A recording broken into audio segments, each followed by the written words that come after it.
I'm a Rohingya and from Malaysia to the world. Save Rohingya. Save Rohingya, kepala bapak korang, weh. Kena save Malaysia lah.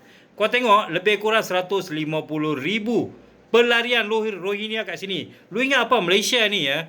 Pergi jaga orang pelarian ke? Malaysia tak ada kerja lain ke? Kalau you duduk diam-diam tak apa. Macam-macam masalah sosial.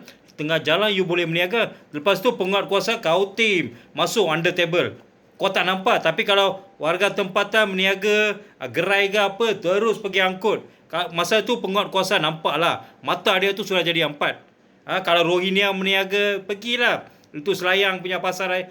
Pasar. Banyak juga tempat bermaharaja lela. Boleh bawa kereta macam-macam. Lepas tu, nak tuntut juga kewarganegaraan. Save Rohingya kepala bapak korang. Harap-haraplah kita akan buat dalam masa terdekat. Kita akan buat satu sidang media bantahan secara besar-besaran di pejabat, hadapan pejabat UN.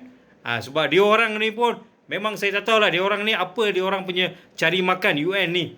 Banyak sangat, hampir terlampau 150,000 pelarian kat Malaysia. Anak, bini, cucu, cicit semua kat sini. Diberikan betis nak paha. Kita akan buat satu sidang media tak lama lagi dengan beberapa NGO dan kita akan turun ramai-ramai bantah.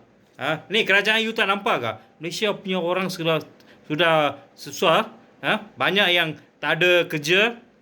Apa pun tak ada. Ini kau nak ampu-ampu Rohingya buat apa? Hantar dia orang pergi Myanmar.